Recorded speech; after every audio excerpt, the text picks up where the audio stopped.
Hey, it's Ryan from upfitsupply.com, and in this video we're going to be installing some Legend ceiling motion sensor lights. Let's get started.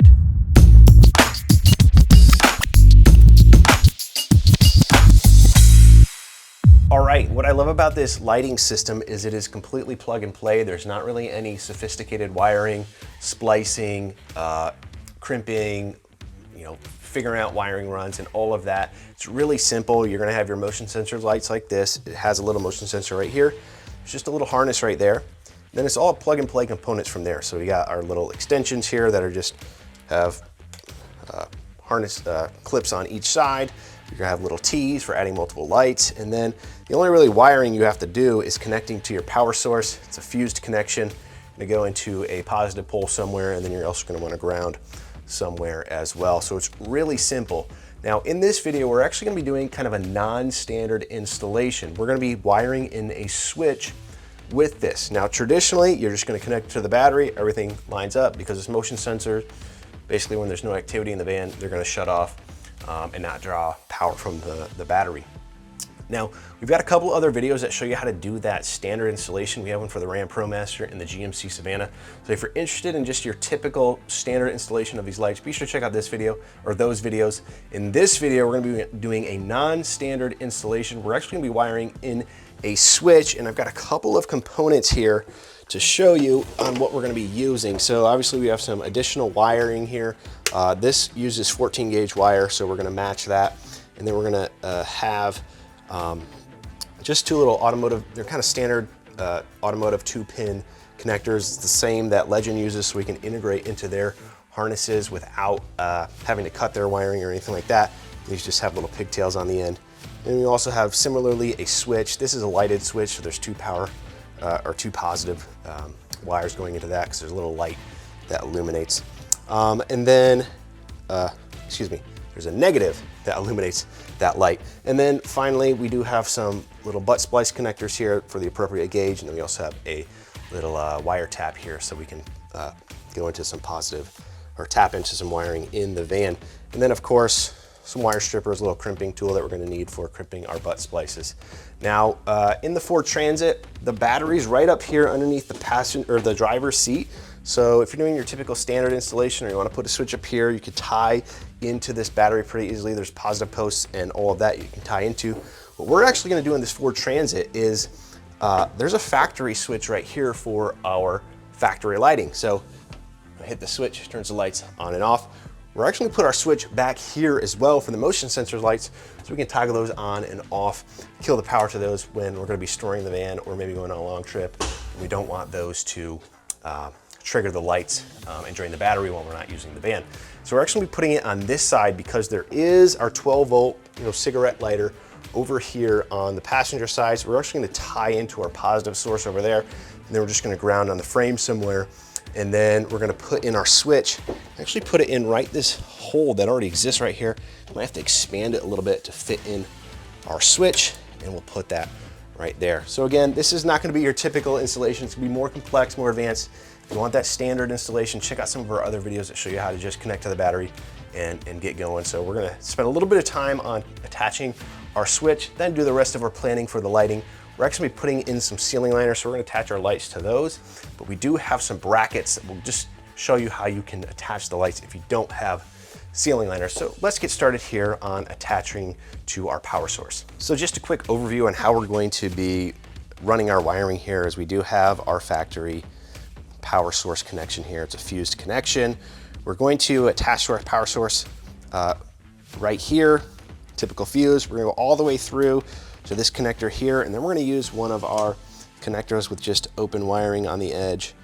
Then we're going to integrate our switch like this. Then on the other end, it's going to be the other side of this connector, and then we'll tie right back into the Legend harness like this and continue on with the rest of our run. So that's a basic overview of how we're going to do this. What I did was I just pulled off this connector to our 12 volt right here, tested these two leads to figure out which one was positive because it's not really marked. And it is this one with the yellow wire, gray and yellow wire. I don't know if that's going to be different from vehicle to vehicle, so make sure you check that out. And then we're just going to tap into this line here and attach our positive connection that way. I'm taking the fuse out of this. Another good tip is just to disconnect your battery so that you're not gonna run the risk of any issues that coming from having live power connected. And because I'm not gonna be using this eye, cut this off actually. Then I've just got a typical wire tap right here where you're gonna slide your 2 wires through.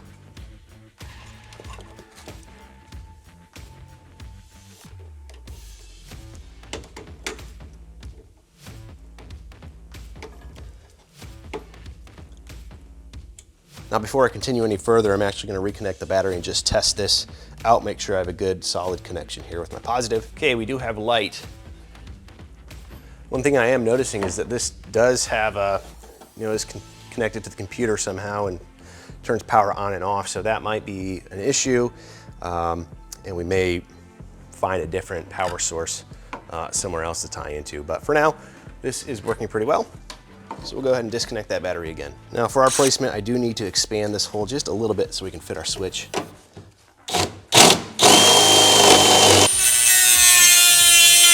Okay, now I'm just gonna do some preparation of our various connectors here. It looks like we are gonna be able to get away with not having to use additional wire because everything's so close right here, but there would just be one additional step if we needed to do that. Go ahead and started with my crimping of these splice connectors.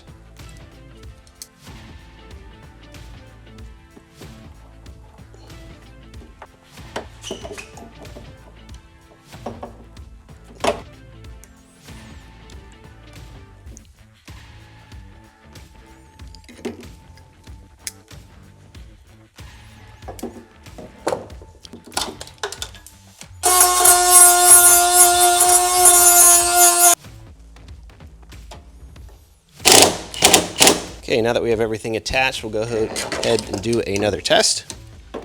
All right, as I was testing everything, I just noticed something is the polarity is different on our adapters here. Even though they fit, you can see here, we're going black to red, red to black. So everything's flipped. And so I don't know if what's going on, if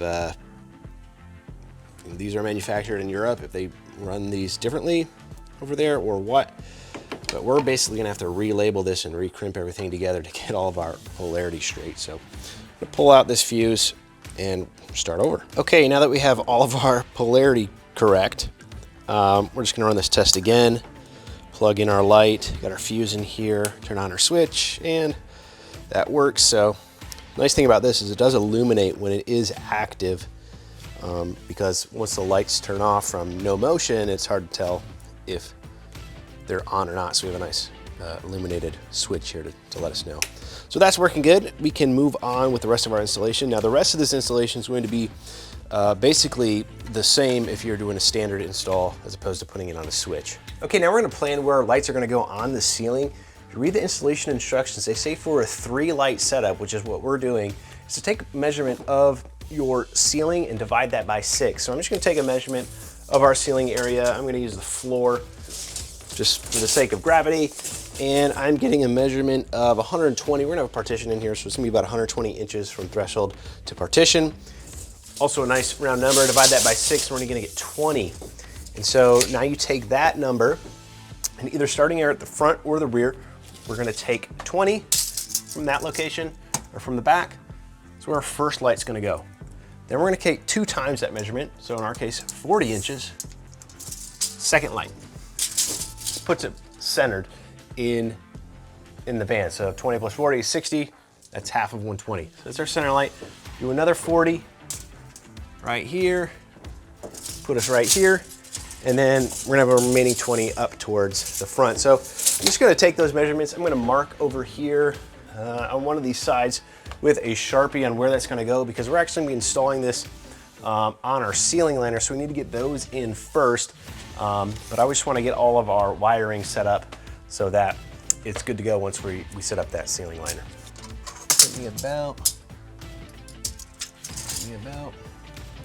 So this is putting me right here at this cross member, which may cause some issues when mounting it. So I'm actually gonna go a little bit beyond it, about 40 3 or so. I'm gonna use one of our longer wires here for our first run, basically from the power source to our first tee.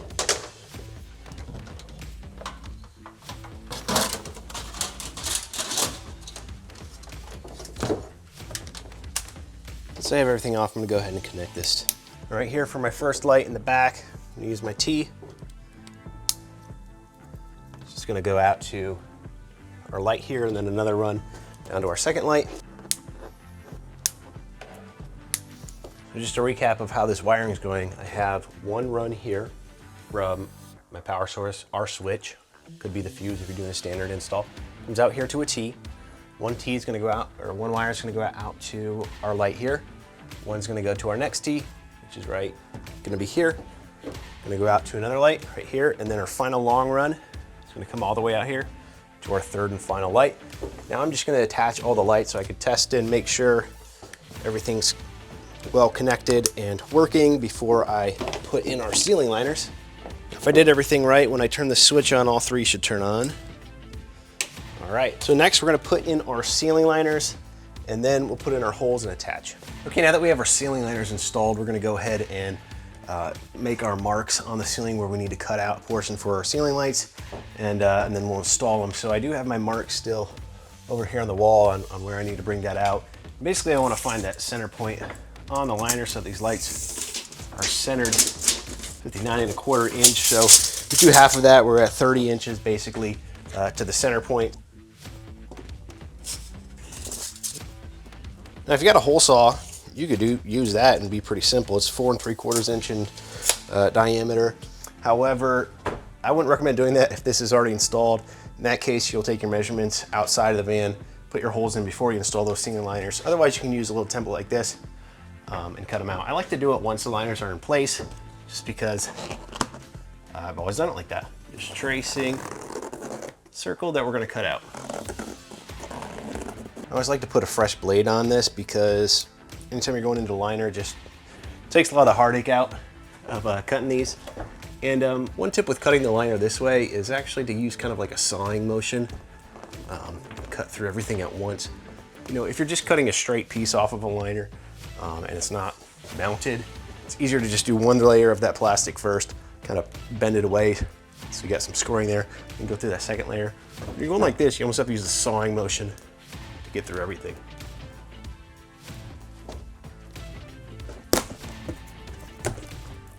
Go ahead and test fit this light. Are my holes big enough? Looks perfect.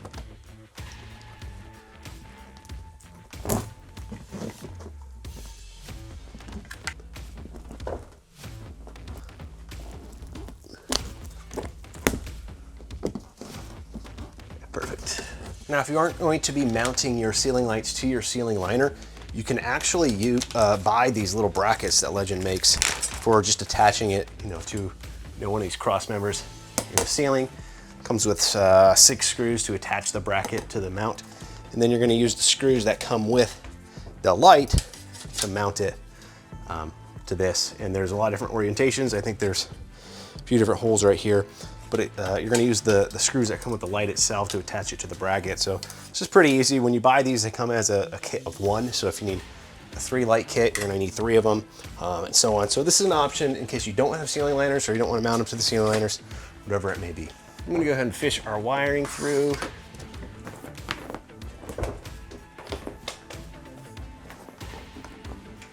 Then we'll go ahead and attach plug and play harness.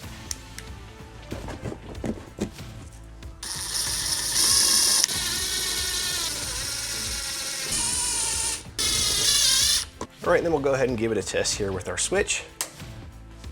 It should come on momentarily, then shut off, and then now it should just be motion sensor.